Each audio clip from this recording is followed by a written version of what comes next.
in the NMO service in Oxford in the United Kingdom. Welcome to this webinar hosted by the International Women in MS Network. By way of introduction, this is an international group that unites clinicians and researchers committed to advancing scientific discoveries and improving care for people with MS and related disorders like MOG antibody disease and NMO, which is our topic for this evening. And we are very, very excited to welcome you all to this event. We hope you enjoy it and that you find it very informative. And so now I'd like to hand over to our moderator, Fabienne, who will be introducing our first speaker. Hello, everyone. It's great to have you. This is actually the first patient webinar that iWiMS is organizing. So this is a big first for us. Thank you to the co-chair of the NMOSD MOGAD, Jackie, Nasrin and Romina, for organizing this session. So our first speaker is Professor Nasrin Asgari. She's based in Denmark, and she's going to talk to us about the diagnosis of those two disorders. Nasrin, welcome. Thank you. I will share my slides. So thank you and hello everybody, and welcome to diagnosis of NMOSD and MOG-associated diseases. I am Nasrin Asgari, as just told, professor in Denmark. So NMOSD and MOG-associated disease occur in central nervous system, short form CNS, consists of brain and spinal cord. Nerve cells normally in CNS need support from other type of cells, including astrocytes, oligodendrocytes, macroglia. So under normal condition, the neuron, as you can see, as with axon, myelin axon, the other cells have an interaction with each other and with neuron to make the best condition for nerve function. Astrocytes form blood-brain barrier. Under disease condition, inflammation occur, which may lead to breakdown of blood-brain barrier, and in this way, maybe autoantibody get the access to CNS and attack target cells, astrocytes, or maybe oligodendrocyte, another position. So those diseases, MOG-associated disease and NMOSD, are so-called antibody-mediated disease and belong to inflammatory demyelinating disease of the CNS. The most well-known disease is multiple sclerosis, short form MS, and here we have other diseases with the NMOSD, where the majority patient have an autoantibody against water channel number 4 in CNS, which are sitting on astrocytes called glia cells. And here we can see when the autoantibody in the CNS binding to water channel number 4, and with activation other immune cells called so-called complement leads astrocytes damage. Patient with MOG-associated disease, they have other autoantibody target oligodendrocytes, myelin, and leads myelin damage. So if I could define those diseases briefly, they are autoimmune disease, which means body's immune system react against its own cells, characterized as an inflammatory diseases. And definition, NMOSD is Neuromyelitis Optica Spectrum Disorder, and MOGAD is short for MOG antibody associated diseases. So what causes NMOSD and MOG associated diseases? Some data suggests maybe the system called HLA, some risk factor has been defined, but those studies, they are a small study, need to confirm a large study with international collaboration. So it's some genetic risk factor have been suggested. With regard to environment, risk factors, I have some observation that early life exposure for cesarean section, lack of breastfeeding, and lack of daycare increase the risk of NMOSD. With regard to MOG-associated disease, is not any observation with genetic association. In pediatric have been suggest one risk. So NMO patient maybe have a coexistence, have other autoimmune diseases. We define it as comorbidity, which is defined as the coexistent with other disease in a patient. So autoimmune disease such as thyroid diseases, and this comorbidity condition in NMO patient may reflect risk factors for autoimmune diseases, which may share similar underlying production of autoantibodies.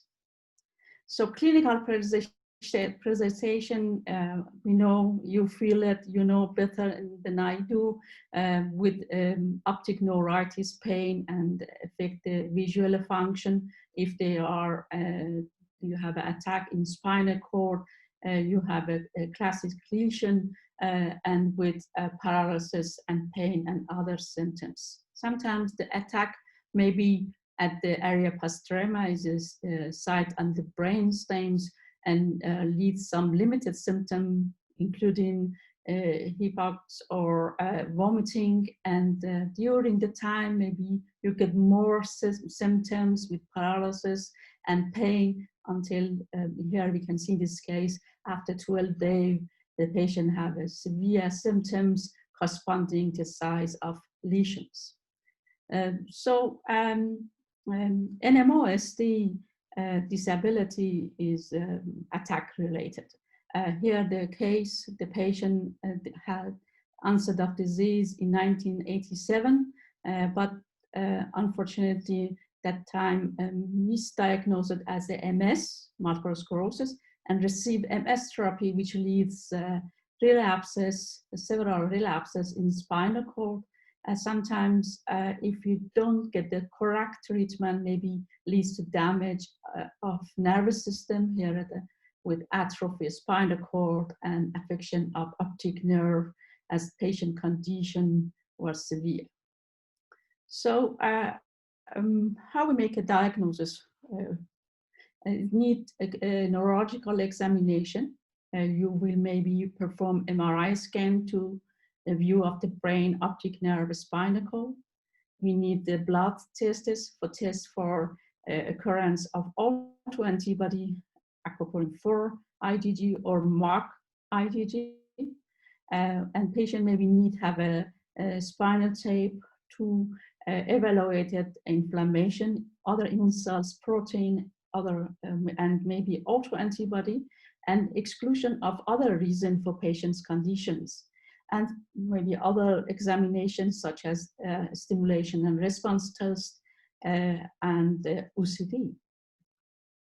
So here, what we can use those examination. Here you can see example in NMOSD patient with MRI of a spinal cord. You can see long lesion compared to multiple sclerosis patient. They have an asymmetric small lesion. So it is very diagnostic here. We can use it to give early diagnosis.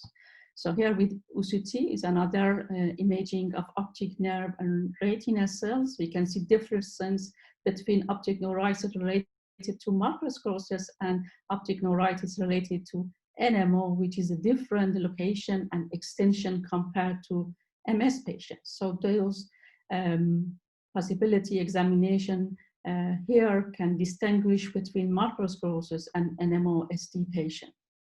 The last version of diagnostic criteria performed from international groups suggests if you have a one classic clinical presentation as known for regarded to NMOSD, such as optic neuritis, myelitis, or some I show you with area postrema syndrome or other brainstem symptoms, you have NMOSD based off your blood test.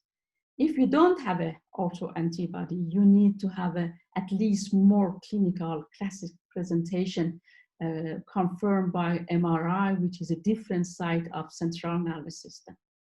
We observe some of the patients with, who they are seronegative or aquaporin 4 IgG, they have MOG associated disease. And if the patient not have a MOG IgG, neither aquaporin 4 IgG, we retest them during the relapses and maybe retested with another assays methodology. And we have still some, they are double string seronegative, and there are studies performed to address their disease biomarker. So in the international collaboration, we perform a world map for NMOSD. As you can see, NMOSD occur every region of the world, and it's important we can corroborate it to give the best for patients, condition to get the early diagnosis, correct treatments, reduce disability, prevention of relapses. We should find the patient who have the higher risk to relapse, and also work on develop target therapies. So this will be done together, collaboration together, but also with our patient. It is collaboration between physician and patients. There has been increasing evidence in understanding disease of NMOSD. This began with Dr. Divak reported a few cases, later on reported that disease may occur as a relapsing, and then later on the first diagnosis criteria for NMOSD by colleagues from Mayo Clinic, Dr. Ringachuk and Weinchinker, and then later on the understanding of lesions, pathology, and examination of this tissues show that autoantibody deposition occur in the lesion, and later on this discovery for disease biomarker, which is just blood test demonstration of water channel autoantibody against water channel number 4 is generated by Dr. Ledon. And later on, we understood the disease mechanism, how autoantibody target astrocytes, and the last version of diagnosis criteria really help to understand the disease and to help patients. And then we discovered the subgroup of patients who are seronegative for aquaporin 4 IgG, and maybe they have MOG IgG. And the question is, what is the next? I believe this development will be continue, and we need to address several questions regard to aquaporin 4 IgG associated disease, MOG associated disease. Also those patients, they are double string seronegative, for understanding that disease and give the best treatment. So I will thank you for your attention from Denmark. This is the picture from Hans Christian Andersen. And I will thank you all my colleagues here from Denmark, and wish all of you Merry Christmas. Thank you.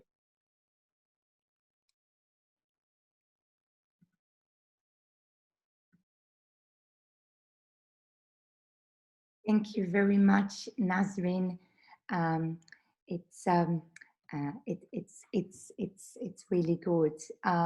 So what I suggest is that if you do have questions, and I'm talking to our audience now, if you do have questions, put them in the chat, and we will be answering them after the talk. So I hope everyone knows how to use the chat function. The chat is on the bottom of your screen. It's probably the 5th button, and when you click it, you can have access to everyone. And if you do have questions, please write them in the chat and we'll answer them. So our next speaker is Dr. Silvia Messina. Silvia is based at Oxford in the United Kingdom, and she will talk to us a bit more about the treatments that we have for those disorders. Thank you very much, Silvia.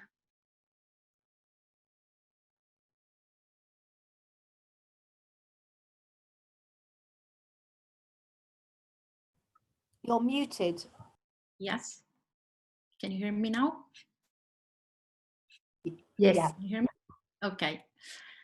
So, hello everyone, and thank you for joining us today. I'm Silvia Messina, I'm Clinical NMO Fellow in the NMO service in Oxford, UK, and today I will be present treatment options in NMOSD and MOGAD.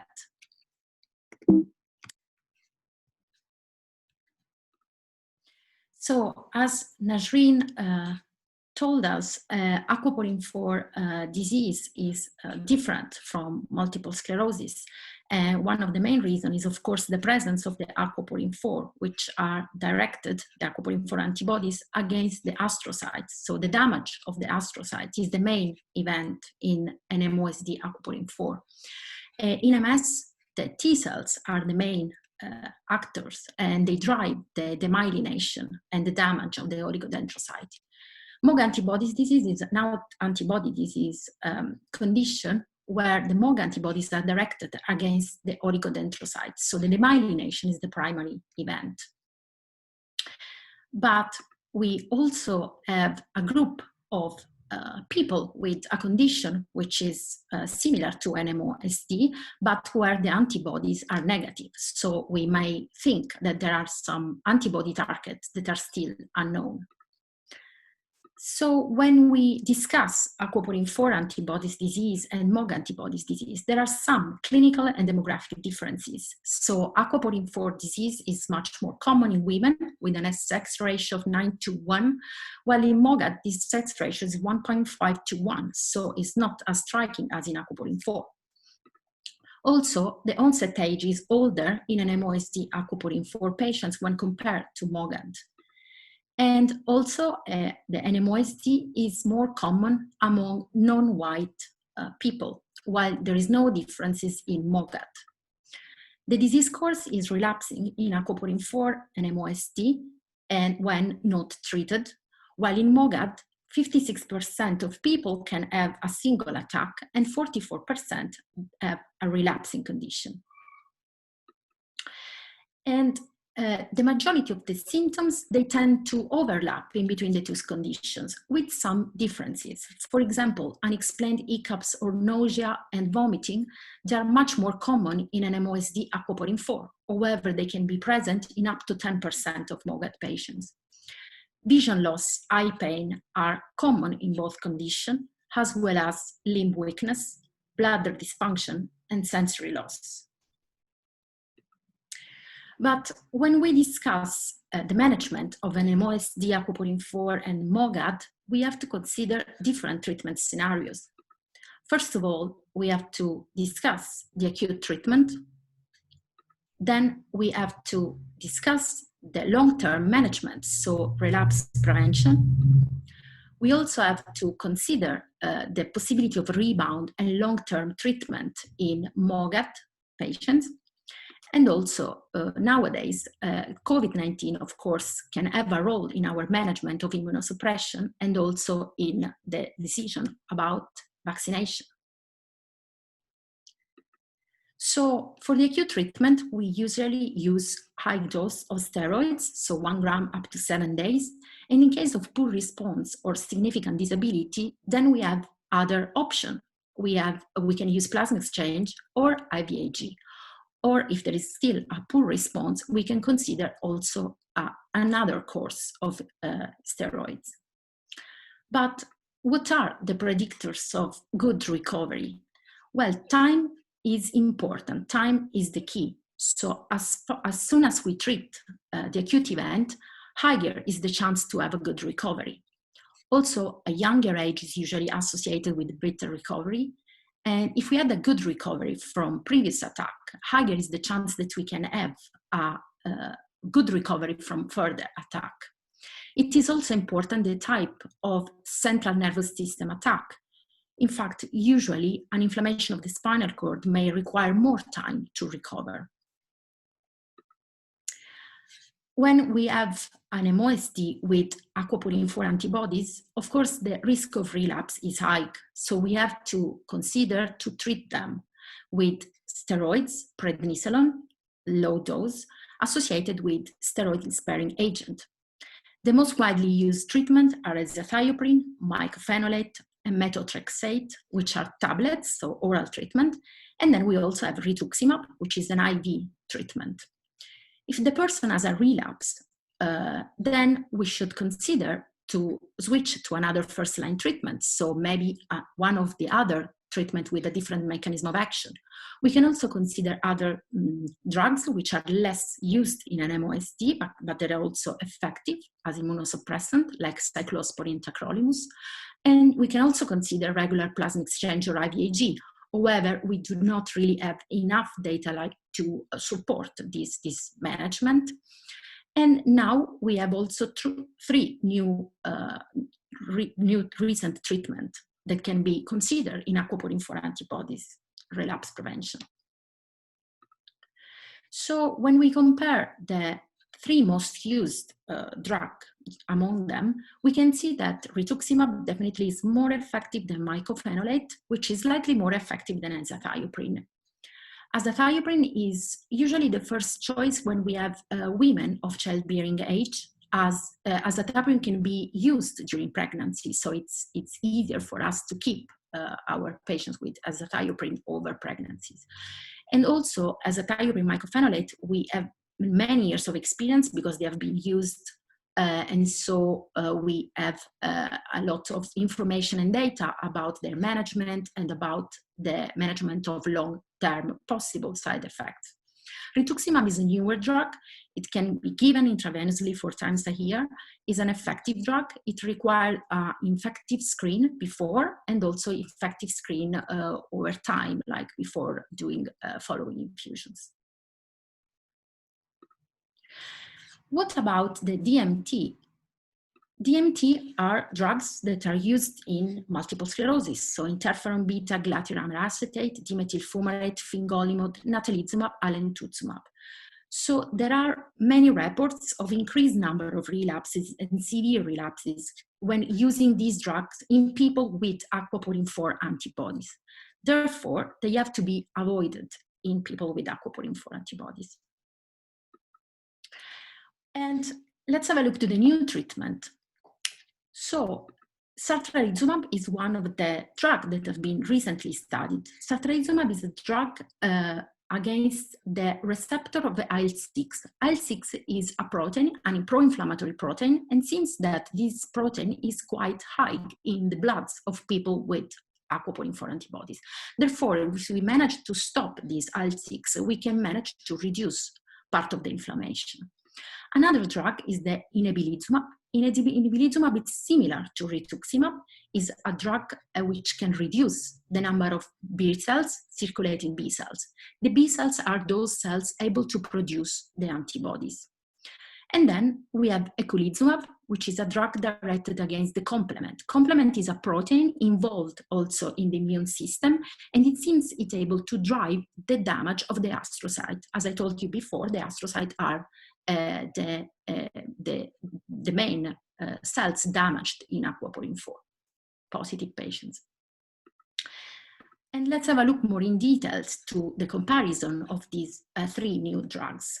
So sartalizumab is a drug that has been tested against people who were on other immunosuppression, but also against people who were not on treatment, so placebo. Eculizumab in the study, people can be or on immunosuppression or off treatment. So both options were used. Ebilizumab was tested just against placebo. And for this reason, it was conducted for a shorter period of time. And if we look at the overall reduction of relapse risk, we can see that it's quite high in all the studies. And in particular, if we look at the number of people free of relapses after 48 weeks in the active group, so it means on people who were treated with the new drug, 92% of people didn't have any relapse, and 98% in the eculizumab group. And this number were maintained also after 96 weeks. What about MOGAD treatment? We do know that people with MOG antibodies disease, they tend to relapse early on. So usually they can have relapses in between 6 months and 12 months after the attack.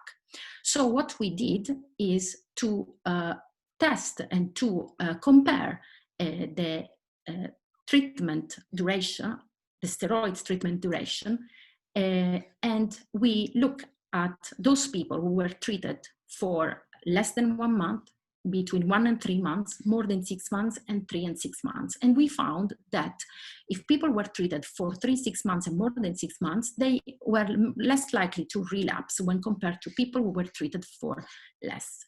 So this is why we usually use steroids, a low dose of steroids, for at least 6 months, 12 months after the attack to reduce the risk of further relapses. But what happened with MOGAD patients have further relapses? Well, we have to discuss and consider the use of prednisolone and steroid-sparing agents. So we have to consider a long-term immunosuppression. And we use the same drugs that I showed you before. However, just recently, we had some data about rituximab, and it seems is not as effective as it is in aquaporin 4 disease. Also, the 3 new drugs that I showed you, they have not been tested in MOGAD, so they won't be used in MOGAD. And what about patients with negative NMOSD? In that case, we also can use the same drugs, so prednisolone and azathioprine, mycophenolate, methotrexate, and rituximab, and we cannot use again the new recent treatment. In fact, the certolizumab study and the inebilizumab study included also antibody-negative patients, and the data showed no efficacy in this group of patients. So the treatment choice is based on what antibodies is present. It's based on what drugs are available, because of course some of those new drugs may also have like a high cost, and also it depends on your lifestyle and preferences. So the treatment choice can be a shared discussion, a shared choice with in between the patients and the neurologist. And finally, of course, this last year, our life has been affected by the COVID pandemic, and the COVID pandemic has an effect on the healthcare system and, of course, in our management of immunosuppressed patients. So what is important to consider is that you do not have to stop immunosuppression without discussing with your neurologist, especially in patients with aquaporin 4 antibodies, as this can put you at higher risk of relapses. In case of COVID-19 infection, then your neurologist may adjust the treatment. So this have to be discussed in case the condition is severe. And the most important point is that other factors may put you at higher risk for severe COVID-19 than your immune drugs. For example, like older age, obesity, diabetes, ethnicity, and also male sex can be associated with higher risk of severe COVID-19. And briefly, some information about the vaccines. Of course, you all know that the Pfizer vaccine have been recently approved in the UK. So on the 8th of December, we started the vaccination program, and it has been approved last week by the FDA, and it will be very likely be approved by the end of the year by the European agency.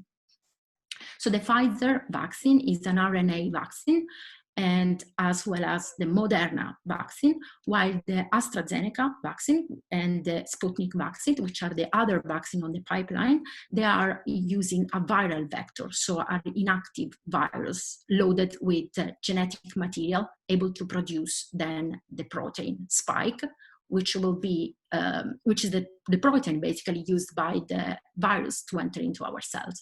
So once our immune system gets in contact with this protein, is able to produce the antibodies. And once we get in contact with the virus, we can fight the virus without having the disease. So what we know so far is that these are all non-live vaccines, so they are safe on immunosuppressed patients.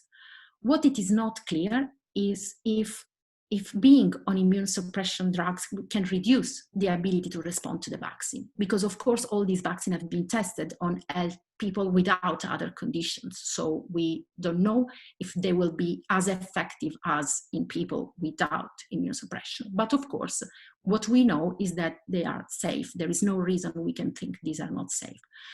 And we recommend in people who are on rituximab to plan your vaccination date 3 months before or after rituximab. And of course, to discuss with your healthcare providers. And so thank you very much. And thank you to the committee for inviting me. And hope you find this helpful. Thanks.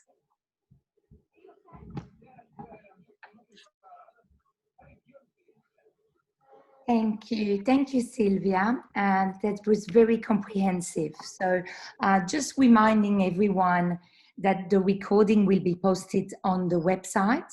We now are going to go into a Q&A session. So we have asked patients and carers to ask questions to us. All questions will be answered anonymously, and for reasons that you might understand, we are not in a position to give personal advice to any patient. So thank you for being with us. We have a great panel for you, and I will introduce the speaker one after the other. So I'm going to share a slide that Dr. Romina Mariono made. Can we see it? Yes. And this is basically, so what Dr. Romina Mariono has done, she has regrouped all the questions by themes. So we're going to go into our first themes, which is the causes of MOG antibody disease. To answer this question, sorry, I'll have to stop sharing because I need to see my notes.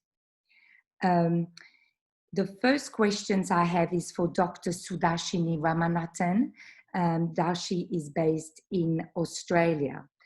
Dr. Ramanathan, could you tell us what are the possible causes of MOGAD? Thanks, Fabienne.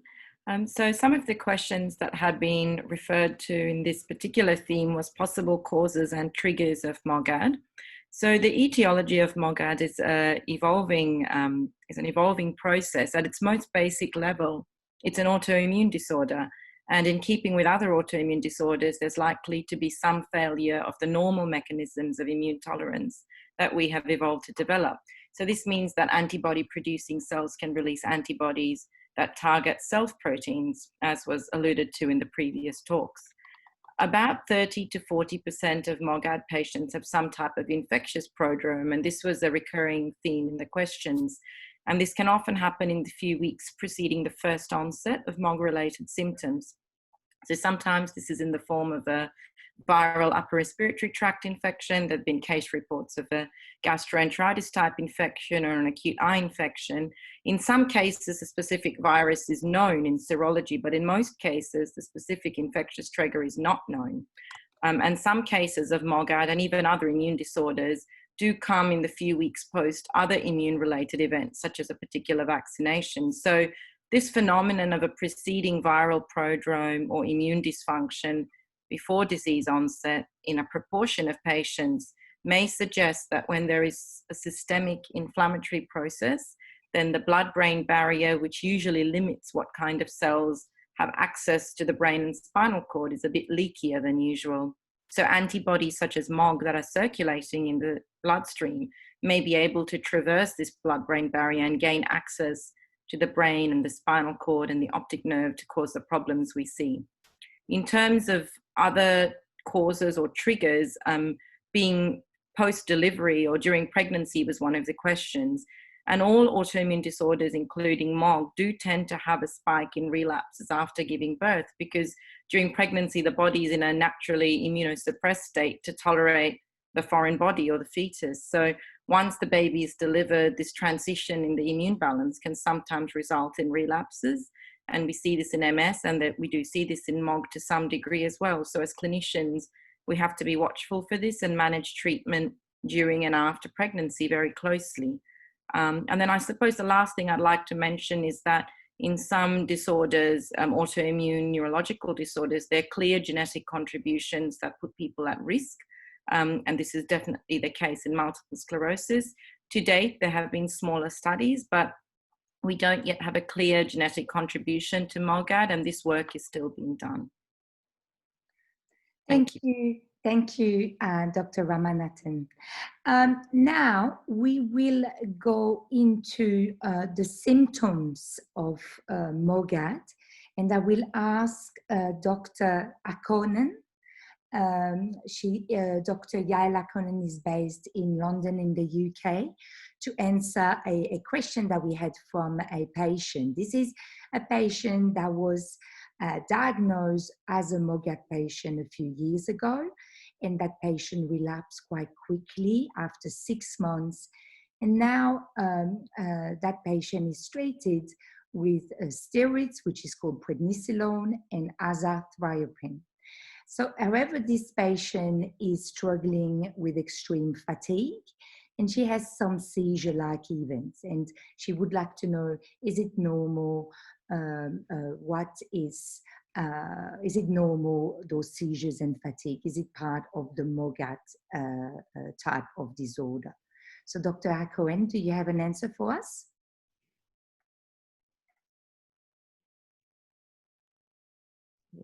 Unmute myself. Thank you. It's a very interesting question, and over the last few years we have recognized this, that I'll start with the seizure and I'll go on to the fatigue. The seizures are a part of MOG antibody associated disease, and one of the challenging thing is finding out when one identifies these seizures, are they part of a more global encephalopathy? So we know, I'm a pediatrician, so I mainly see children, and they can present with a much more florid encephalopathy, at least initially, with seizures. And sometimes when these patients do relapse, they may have the similar symptoms to the original presentation, but also with seizures. So it's very important to know if the seizures, when you have them, if they're part of a more global process or just epileptic seizures on their own. If patients do have epileptic seizures on their own, it doesn't necessarily mean that they have a relapse. Sometimes we can see it in between the events. So it's very important to get a very good, clear history and also possibly an EEG to try to identify them, to know exactly the etiology of this. But I would worry of labeling seizures on their own as relapses, because sometimes it's something that we just see. With fatigue, it's a very difficult problem. It's very multifactorial. We do see it in many other conditions, like patients with MS get a lot of fatigue, patients with ACO.4 get a lot of fatigue. We know that the best treatment for this fatigue, actually, and the only evidence is exercise and activity seem to help with this. And that's at least why I tell my patients that I know it happened. I know it's likely to be associated with whatever, with a MOG antibody associated disease, but there's not much that we can do beyond trying to make you more active. And there's also some other approach to try to manage sleep and other lifestyle advice that can be done to try to reduce that level of fatigue. Okay, thank you. We had also another questions, and that's something we ask quite often. So this is a patient that has an attack on the left eye. So she has a MOGAD disorder. And then she now gets spatial pain in her cheekbones, and pain not only on the left eye that was sick, but also on the other eye, the right eye. And that patient asked, is it typical of MOGAD? Do we somehow get echo pain of the damage that happened previously? So is it normal, Dr. Hacohen? So, I mean, it's difficult to be so specific because I don't know this patient, I didn't take the proper history. But what I do know is that, very interestingly, the patient that we have with MOG and optic neuritis, a lot of the time would have an eye pain or a headache, either preceding or at the same time of the attack. And I actually see it much more commonly than I would see with the MS patients or with the ACO.4 patients. So it's always a useful clue that this is MOG disease. I don't know the mechanism, but there's been a number of studies suggesting that during an attack with MOG, there is maybe a bit of a raised pressure. So a lot of the time we have children that get referred as a query idiopathic intracranial hypertension and ended up being optic neuritis with MOG. So it may be that there's other mechanisms that are associated with this, but what I always reassure the patients and the parents is that actually, although it's a good clue that a relapse could potentially happen, if the vision is not changing, I wouldn't do anything. So it's very difficult to answer about the facial pain. I don't know what this patient's MRI is and whether she has any other other involvement that would suggest that facial pain, but pain is definitely something that we've seen. Okay, thank you. So we now are going to go into the next section of our questions. This is about a prognosis and relapse in NMOSD and MOGAD. And I will turn to Dr. Georgina Arrambide, who is based in Spain, in Catalonia, in Barcelona. Hello, Dr. Arrambide. Hi, thank you, Fabienne. Yeah, do you want to say anything? I would like to ask you, so could you tell us really roughly what's the percentage of MOGAD that is monophasic or relapsing? Do we know? All right. I think one of the important things that we have to take into account there is the age of the patient, because MOGAD seems to behave differently in children compared to adults. What we know more recently is that about 2/3 of patients who are pediatric, when they present with MOGAD, will eventually have negative antibodies. And it seems to be that maybe those who remain positive, around close to 40% of them, will probably continue having relapses, whereas it will be less than 15% for those who are negative that may have relapses. But in adults, this behaves a little bit different. There doesn't seem to be much of a difference whether the patient becomes positive or negative. They could still have the same risk of relapses and of not recovering as well as children from these relapses. Why is this the case? We still have to check. Maybe it has to have in part with test sensitivity, or maybe we need to follow these patients for a longer time to know why is this happening this way. So are you referring, because we had a question, once you have an attack, are you more susceptible to further attacks? So there was a question about, there is a weak point in someone's life when there is an attack, and then they might be more susceptible to relapses further on? Or are we sure that there's two groups of patients, the one that we say monophasic and the one that will that will unfortunately relapse? Do we know anything about it? Well, it would be more common probably in people who have positive antibodies, especially if they're younger, to have a relapse in the future compared to those who turn negative over time.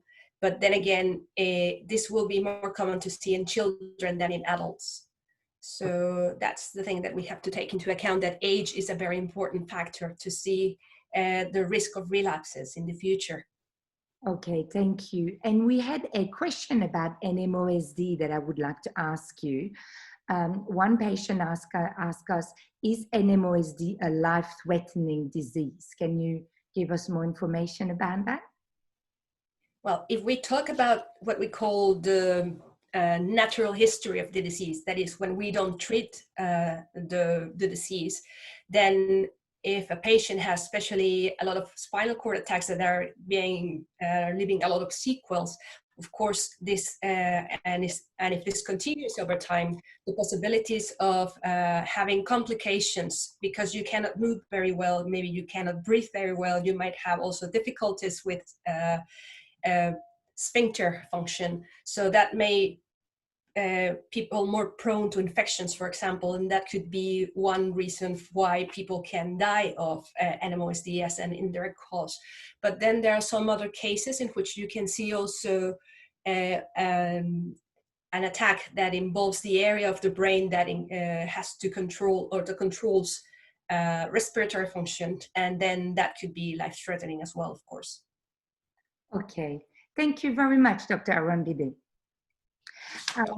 Our next theme was about the gut microbiome, and we do have Dr. Anne-Katrin Probstel from Zurich in Switzerland. Hello, Anne-Katrin. Hi, Fabienne. Could you tell us about the correlation between gut microbiome and the development of MS and NMOSD and MOGAD? Do we know anything about it? Yeah, thank you, Fabienne. Yeah, so excitingly, there's actually mounting evidence that the bacteria that reside in our gut have indeed an impact on our immune system. And that is especially interesting, as you heard in the beginning from Dr.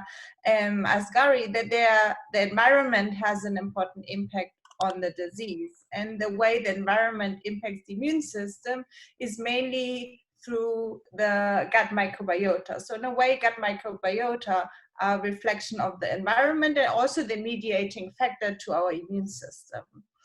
And so what do we know today about gut microbiota in NMOSD and MOGAD?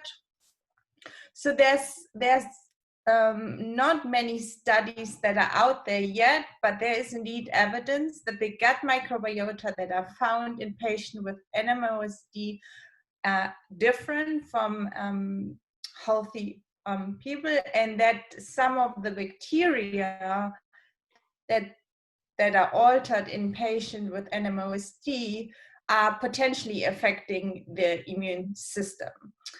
And so the question that arises from that is, should we harness that knowledge to treat the disease through the gut? And there was a question about FMT, so fecal microbiota transplant. And I think there would be more research needed to be done to really understand what these differences are and how this impacts the immune system. But I think it is very interesting to see preliminary studies that are being done in the context of multiple sclerosis that are trying to manipulate gut microbiota in a way that they're more what we think are beneficial gut microbiota. So I think that indeed in a few years from now, this may be an avenue to pursue. And in terms of ongoing FMT trials, there is one in the United States for patients with multiple sclerosis. There is currently no such therapeutic trial available for NMOSD, but I envision this to come in the future. So stay tuned, and hopefully in the next patient webinar, there will be more data to share. Thank you, thank you. Certainly this is an area of intense research for autoimmune diseases. So thank you, Anne-Katrin. Our next questions is to Dr. Nasrin Asgari, and we are going to talk about the comorbidities associated with NMOSD. So Nasrin, we had a question. So what are actually the other associated comorbidities with NMOSD? And we had a specific questions about an underactive thyroid and maybe issues related to B12 and pernicious anemia. So could you help us to understand what is associated to NMOSD? Yes, thank you for the question. Both diseases you mentioned are actually associated with autoantibody. So comorbidity in NMOSD patients have been reported for especially autoimmune diseases, those associated with autoantibody production, but also for other diseases such as psychiatric condition. Some studies suggest actually that they should be patient with NMOSD or MOGAD-associated diseases, also limited data that maybe we should screen a patient for such autoimmune diseases by blood test. I think I show a slide that demonstrated that the comorbidity existence in the NMOSD maybe reflect the same pathophysiological condition in patient with with development of autoimmune diseases and production of autoantibodies. So this actually is important to be screened sometimes, especially psychiatric condition, because it has an impact on disease outcome and life quality. So, okay, thank you. And we had a question about those type of patients that are tested for MOG antibody and they're negative, and then tested for NMO or aquaporin 4 antibody and they're negative. So therefore they are double negative for those antibodies. So what's the management at the moment? Is there any clinical studies looking at those patients? Could you help us to understand why those patients are a bit special? It's a little difficult to have an evaluation of individual cases because it needs to validation of patients' history and cases.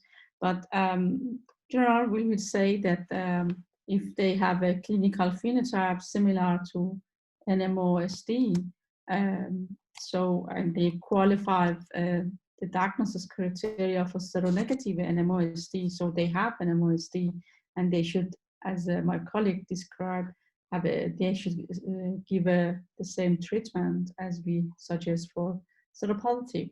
But I think all of us working right now, what is about this patient and what kind of biomarker we can identify in those patients.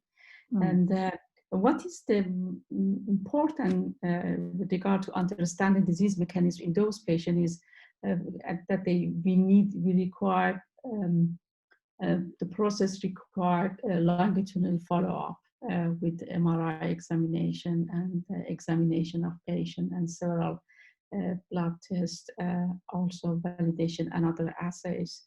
And then I know that there's some few study going on right now to address new biomarker for those patients. So this is about the time. I think it's important that they receive the treatment as we suggest for seropositive until we know better. But we should remember that sometimes you can have some clinical presentation mimic to NMOSD or MOG-associated disease, but the patient has not those disease. So that's why we should think about examining the patient for other reason than NMOSD and MOG-associated disease. So this really required longitudinal follow-up and re-examination of those conditions. Yeah, so more research is on the way to look at those. It is. So thank you. We're now going to Professor Jacqueline Palace, based at Oxford University in the UK, and we're going to chat a bit about the treatment and the side effects. And we can't go in too much details because there are many, as Dr. Messina has talked to us, but hopefully we will answer some of your questions. Dr. Palace, have stem cells been used to treat MOGAD yet, or is there any plans to do so? So it's generally, the first thing I'd like to say is that MOG antibody disease, unlike aquaporin 4 antibody disease, tends to be less severe in the main, and stem cell treatment's often associated with quite severe immune suppression, and therefore generally the side effects associated probably outweigh the treatment. There's been, as far as I'm aware, there's been one case reported, but out of a case series of 6 patients, some with aquaporin 4 and some with MOG, I think there was one death. So it isn't this was with a hemopoietic stem cell treatment. Generally, there is a fair amount of work on hemopoietic stem cell transplants in aquaporin 4 antibody disease. There's been a series which suggested it wasn't so effective, and then a recent series to suggest it was.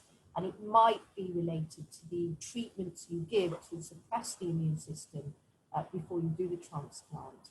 But for MOG antibody disease, generally it's not a treatment that we would advocate.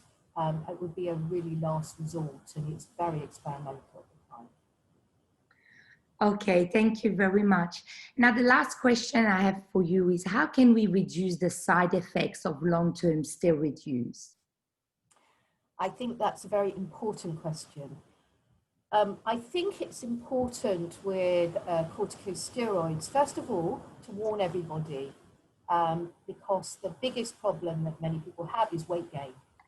And I think if people know this at the start, that it's going to increase their appetite, and they make a big effort to alter their diet and stuff themselves full of vegetables and fruit and things, and up their exercise if they can, they might reduce the weight gain, because we all know it's very easy to put on weight and it's very difficult to take it off.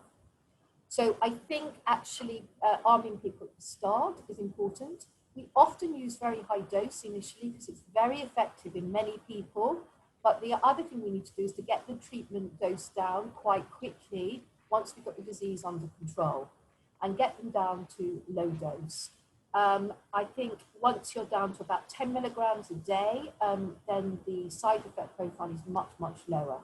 Some people advocate using it on alternate days. So instead of 10 daily, you might use 20 alternate days or lower dose. And what that sometimes is said to do is to give you a day off and let your system recover. There isn't any good evidence to show that alternate day regimes are better than daily regimes. Maybe in children, when you're worried about growth, there has been a suggestion that you can grow on your off day and therefore you alternate it. Okay, thank you very much, Professor Palace. We now are going to go to the last themes of the session, which is the other illnesses and also some question about the COVID vaccine. So our panelist for this is Dr. Eshe Altintas from Turkey.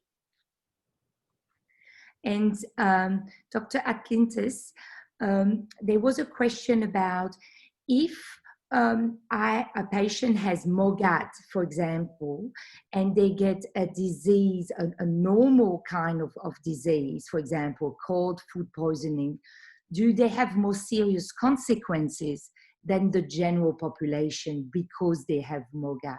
Can you reassure us? Sure.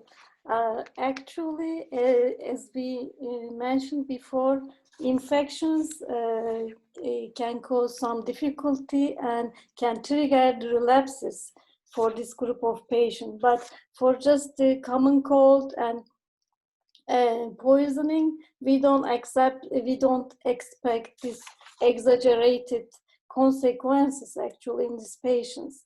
But if we talk about the COVID infection, actually we have very limited data on that. So there's one study from China, just one report, and one report from Italy. And we have some experiences in Turkey also. All the experiences, although very limited, show that there is no risk regarding to COVID infection in NMOSD cases. But we have to remember that because NMO cases and MOGAD cases uses immunosuppressive drugs, these drugs can also cause some troubles for this patient. Recent data show that these drugs actually not related with the severe consequences.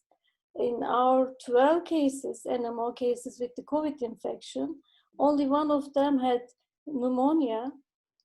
It was not severe, and the others 11 patients, they had only mild flu-like symptoms. So our data and the others' data just suggest that there's no high risk for NMO or MOGAD cases if they get COVID infection. Okay, thank you very much, Dr. Altintas. We're now going into more specifically into the COVID vaccine because we had a few questions. So we have two experts to discuss. Dr. Silvia Tenembaum, based in Argentina, and Dr. Romina Mariono, based in the UK. So first, Dr. Tenembaum, can you tell us, is there any clinical trial involving patients with MOGAD and NMOSD for the new vaccines that we've been talking about, the Pfizer vaccine or any of the other vaccines? Do we have any data as yet?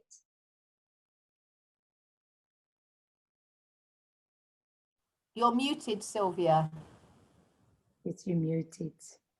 Sorry, now, okay. Thank you, Fabienne. Thank you, Jackie.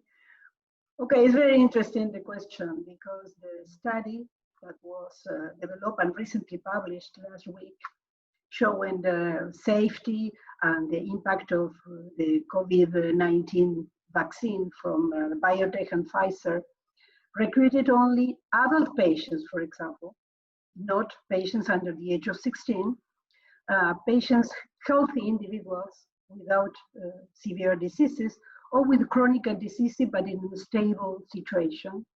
And patients under immunosuppression were absolutely excluded.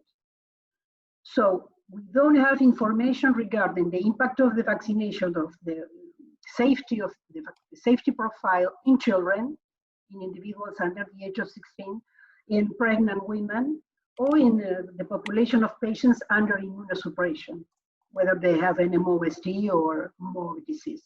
So there is no information regarding that group of patients in this study. If they have some information regarding that, they're going to be published in the following weeks of months.